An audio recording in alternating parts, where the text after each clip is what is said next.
Welcome to the 2021 Economic Depression and Preparation Channel. I'm your host, Tony. Thank you for joining me once again on this Sunday, July 18th, 2021. Today, we're going to be talking about used car prices and also about the market fluctuations with oil prices. Those are two key indicators, not just of inflation, but of where the economy is going, and what type of purchases that Americans are making or not making at this time as things start to tighten the belt. Things start to tighten up in this economy and worldwide as things begin to get ready for the later half of this year.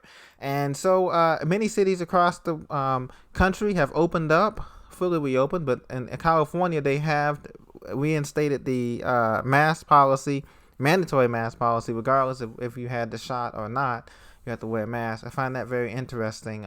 So many states are contradictory with that type of thing. What do you think about it? I'm comfortable wearing a mask or not wearing a mask. Getting the shot or not getting the shot. But at the same time, I feel like it's all about control. Like many of you said in the comments, it's not about so much the virus as it's about control of this economy.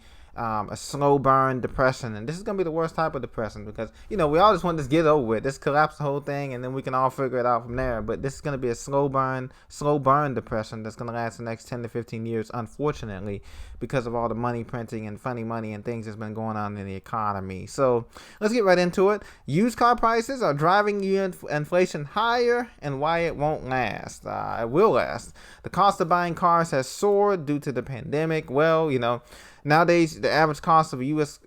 Used car is around $24,000, and we're not even counting the maintenance of these cars. A lot of you guys pay car taxes, insurance, gas, oil changes, maintenance, tires, whatever, brakes. All that's got to be factored in, and then most of these cars are not built to last like they were in the 70s and 60s, where they lasted more than let's say 5 to 8 years, on average. They're being cheaply made. Products are being outsourced. I know they have plants in Alabama and different things, and Honda has plants in Ohio, and Toyota and GM and Ford has plants in Michigan and all over the place, in Mexico. But they're being cheaply outsourced parts. They've been made in Mexico and other places, and as a result, but the prices have been rising steadily. Used car prices soared 10.5% in June, following similar gains of 7.3% in May and 10% in April. So that means that the price is almost up 30% in the last 2 to 3 months, and we haven't even gotten through summer. This is just the second month of summer here we're going into here just now. Just getting through the first month of summer here, from June 21st to July 21st here, I guess, more or less. Now, just how unusual is this? According to this article, in the first 6 months of 2021, the cost of used cars has soared by 32%. There we go. But prices fell by average by 6% a year from 2009 to 2019. It's crazy. They're saying it's because of the high demand and low supply brought out by the pandemic. But we saw the same thing with lumber. We saw the same thing with groceries, food prices, energy prices in Texas and other places. So I'm not sure if it's all brought on by the pandemic.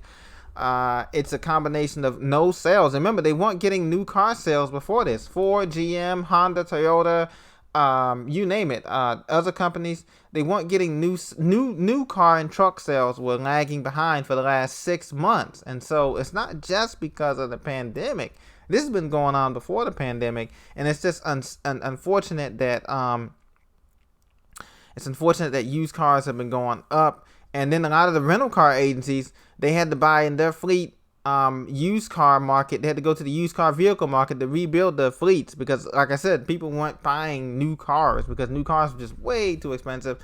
And many people were like, why buy a new car now? We were hoping the prices will go down, but that didn't happen. They just stopped short the inventory, stopped shipping the thing because they had nowhere else to put these cars. Ford, Toyota, Honda, Nissan, Mazda, GMC, Buick, they had nowhere to put the new cars from 2022, 2021, 2020 in their lots. There was no space in their lots, and so they turned to the used car market, and that's what's happening here. And then they blamed it on the chip shortage. Remember that? They were saying about the microchips from all these companies, that was shipped overseas.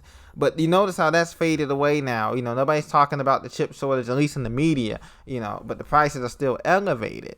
So, this is going to be very interesting to see. Now, OPEC is an oil thing, the petroleum organization over in the Middle East. They raised limits to 5 countries to end the oil dispute.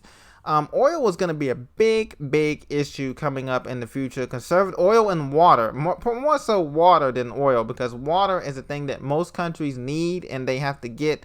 And they can't use desalination plants because it's too expensive to desalinate water. And so that's going to be huge in the future. But first, oil. Oil prices and gas prices. Let's look at the chart here. Current Brent crude and WTI crude is around 73 to 71 to $73 a barrel and climbing here. As you can see the percentages here. Natural gas is at $3.67. Now, oil is forecasted to continue rising throughout this collapse in the depression. And so oil is the lifeblood of the U.S. economy, along with the funny money printing and the Fed. And so expect oil to continue to hover between $70 and $90 during the second half of this year, especially if they pass the infrastructure bill, Biden's $3.5 trillion bill, President Biden, and also if they pass the other bill about the American Families Act and the Child Tax Credit Act. And so that's a good thing. That's going to keep the U.S. economy humming along, at least artificially. Okay, but the thing about the oil prices that's going to shock it is when they start implementing the electronic grid. The solar grid for the electronic cars and all of that. When they stop making, when a lot of these big companies like GM and Ford and Honda and all, they switch over to electronic vehicles only, it's more parts that can tear up in these cars, as you know.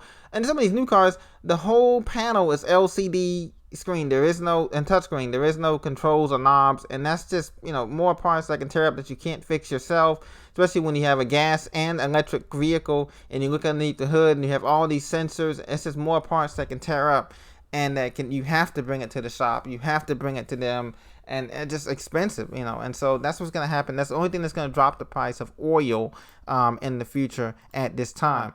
But looking back, the used car prices, if you have your car, keep it as long as you can.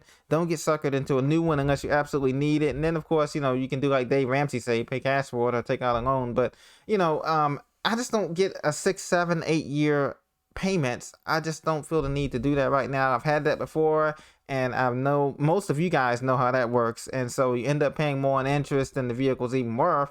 And it doesn't last you but 6, 7 years, and it's time to turn it in before a timing brake breaks or a head gasket blows or something. And we just don't want to go through that pain as you're trying to prep other resources.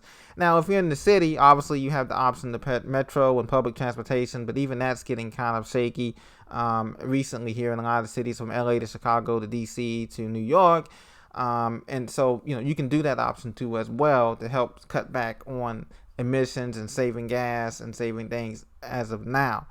But the bottom line is we're going to have hyperinflation before we have the massive deflation, and it's the deflation is coming, but we have to go through the hyperinflation phase for the next 2 years because of all of the money printing that's going on right now. And so just continue to prepare, continue to stack the most important things that you can, food, water, medicine. Spiritually, you need to pack a Bible and a lot of prayer, because we all need that for our mental health as well. And meditation is also included in prayer. If you do pray and you have the Bible, you will be able to withstand more with God's help, with God's help and leading, than you will for somebody who's just out there floating around and hoping that things will get better, because things will not get better. This is the good times right now, because like I said, we all are blessed to be here, and we're not, for the most part, on the street or anything like that, considering the homeless crisis that's growing in LA, Texas, Florida, DC, Chicago, all these cities, Detroit. The homeless crisis is growing. And so the civil unrest is coming later on for America, like in Cuba and South Africa. I don't know if you heard, pray for those folks down there in South Africa, the riots and the civil unrest in there, and Cuba and other countries. It's unbelievable, but that's coming to America.